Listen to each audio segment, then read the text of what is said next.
So let's walk through an example here. Let's say we have a moderate acquisition system, meaning we have an acquisition system and it's at the moderate security baseline. And we want to see if we need to use these particular, or 5 particular controls that we have selected here. So we think, we'll just propose right now, we think we need security awareness, previous logon notifications, control around wireless access, probably need to do some type of denial of service protection, and we probably need to validate any type of input we're getting from users of our system. So we're hypothesizing right now that for our acquisition system, we need these 5 controls. So as the control architect, I would step through each of these controls and say, do I need it? What is the best way to implement these controls?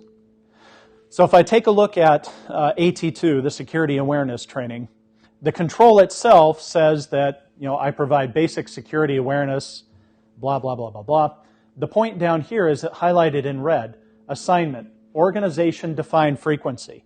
So in order to make this control applicable for my organization, what I have to do is fill in the blank.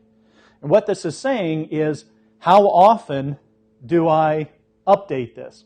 Not update, but how often do I do training, awareness training? So I would rewrite this control, keep all of this language. It says, when required by system changes and perhaps yearly thereafter. Maybe my requirement is that I do security awareness training every year. It could be every quarter.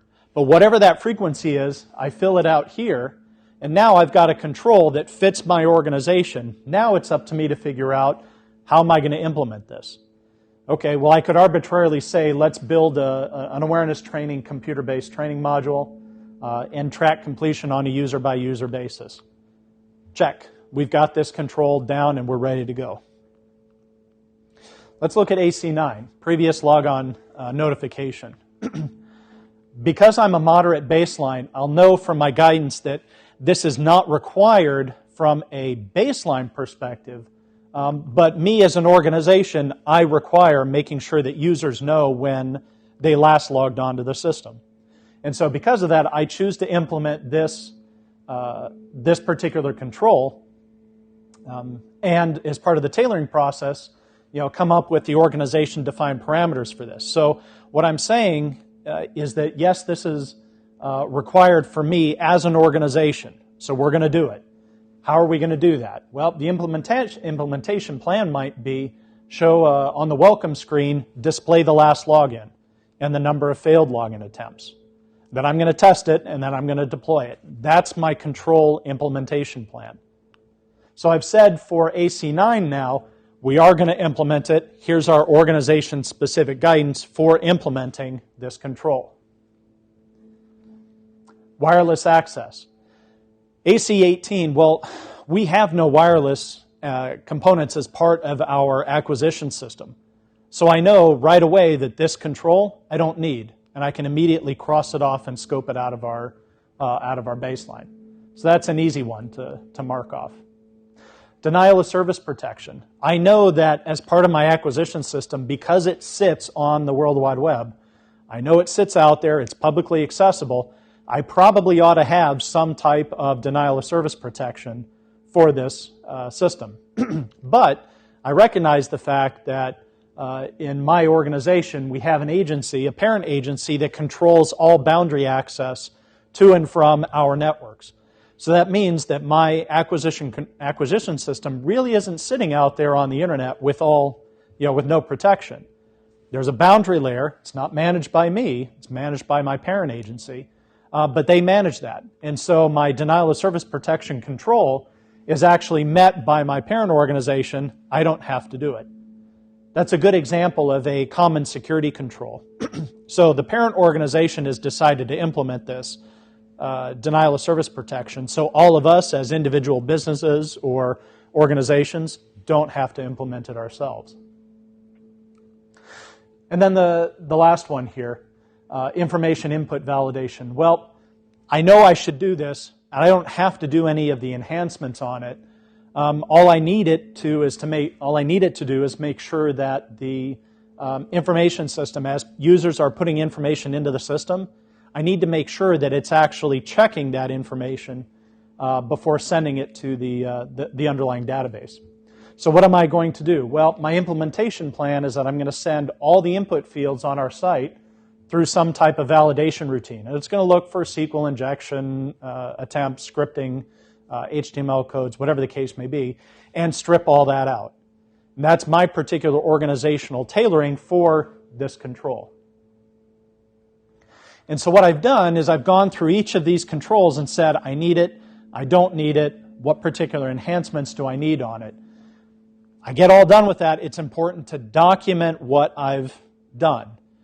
The next guy, the guy who's going to inherit this mess from me, is going to want something to refer to at the very least. But you want to document why you selected a control, or why not, how you tailored it, and why did you choose to tailor it that way, and how did you implement it, and why. The why is probably the most important there because it sets the context for why you're doing things. Without that context, all I'm left with is, well, we need to implement denial of service protection. Okay, why do we have to do that? Well, because the last guy said to. It doesn't really give me anything to go on from a risk management perspective. So always put in your in your controls here, your selection document, why you chose to do something. Walk through another example. In this case, we are a financial institution governed by the FFIEC. And as part of this, we're looking at using ISO 27002 as a control framework. So we're not using the NIST special pubs here. We've chosen to adopt a different framework for controls. The process, not surprisingly, is the same. It doesn't matter where I get my control guidance from, as long as I go through the selection process, tailor it accordingly, and implement those controls that I need. So I can go through the FFIEC guidance and the ISO 27002 guidance and figure out what controls I want. Of these, let's just arbitrarily pick one, and let's say encryption of data is a requirement. Okay, that's pretty much a given for just about anything. Given we're a financial institution, that's probably pretty important. So we're going to look at encryption based on a risk assessment of the data types that we are processing. And from that risk assessment, I'm going to determine how much of this encryption control do I actually need to implement. So this is a note from the FFIEC, and this is the guidance it provides on encryption. And it says financial institutions should employ encryption to mitigate the risk of disclosure or alteration of sensitive information, etc. Encryption implementation should include sufficient strength to protect the information from disclosure, effective key management practices, robust reliability, and appropriate protection of the encrypted communications endpoints. What this is giving me is guidance that I can use to implement some type of encryption. Rather than just saying, I need encryption, and pounding my fist on the table and saying, I need it, therefore I get it, I've got some particular guidance here that I can follow to help me tailor that particular request for encryption and make it a little bit more specific. If I look at ISO 27002, there's a whole family of controls in the document which cover encryption. In this case, they call it cryptographic controls under the cryptography section. And in there's a whole set of controls that I can refer to or use, tailor, implement, whatever, to help me meet my own internal need of having encryption. So I can combine both the FFIEC guidance along with the cryptographic controls in ISO 27002 and come up with a plan for what I need to implement. So based on this, I can confirm that the controls that I want to implement, it's based on me doing a risk assessment of the data types. So the data types here in question might be personally identifiable information, might be credit card numbers, whatever the case may be. But I can walk through this particular control with my threat scenario, which was, compromising this information, and see if it's actually going to work for me. So if I answer these questions, is confidentiality required for the information? Well, in my case, if I'm using PII or credit card data, yep, I do need that. Is the information available to authorized outside entities? Well, I don't want it to be. I don't want it to be available anywhere other than, to who I need access to it. And therefore, I'm going to use encryption to make sure that it's only available. Do I store this type of information for backup purposes or disaster recovery processes? Well, yes, I do. Therefore, my encryption controls need to be applied to not only the primary data set, but whatever I have for backups or disaster recovery. Let's just arbitrarily say at my hot site. Now, I also have to consider, can this information be stored on portable devices or storage media? Well, unfortunately, yes, it could be. It may be a violation of policy, but the fact that it could be means, as part of my encryption control, I need to make sure I handle that particular case. And so for this, I choose that I want to do a risk assessment using worst case, best case, and worst case scenario here, right? So my best case is that I've got PII, which is just customer name and address in it.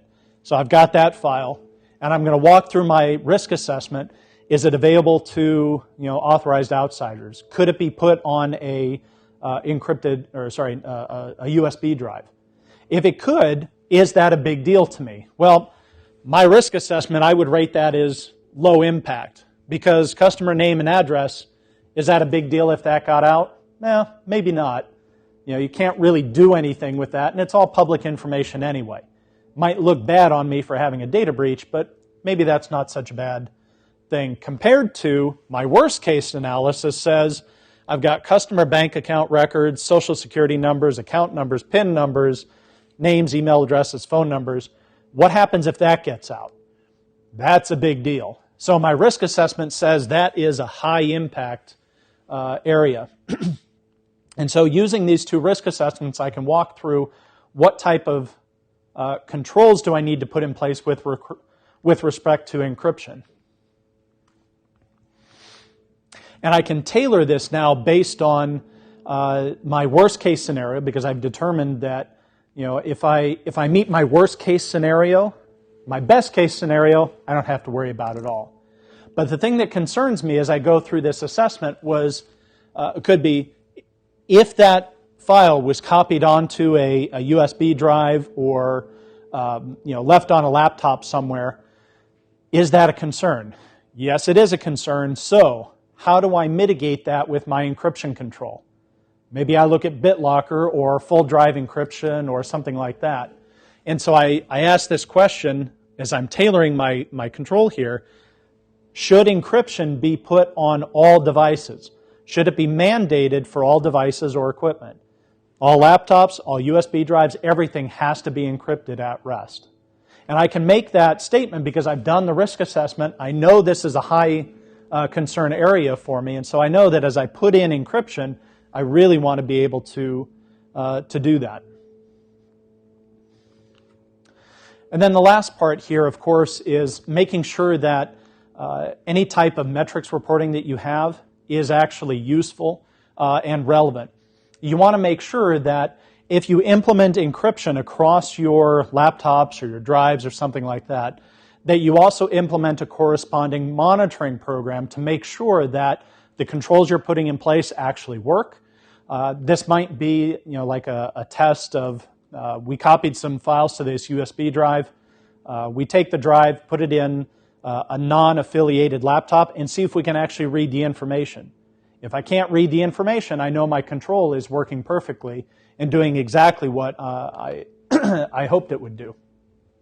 And so you can come up with some basic metrics there around number of USB drives that are unencrypted, number of laptops that are unencrypted.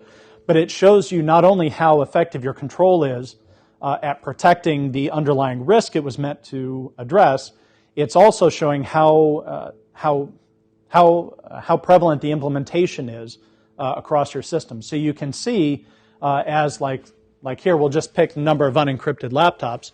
you'll see that number increase as you go over time, as you start rolling out this control. When it hits 100%, you know you're done. You don't have to monitor it anymore, right? Nope, you'll still need to monitor it because as new laptops come in, you'll want to make sure those have the new control in place. Make sure somebody hasn't forgotten to put that in. I will point out that NIST 853A, which is the companion document to 853, has a bunch of testing and evaluation criteria for every single control in 853. So every control, there's a matching set of evaluation criteria, and you can use 853A to figure out how you should effectively assess those controls that you've put in place.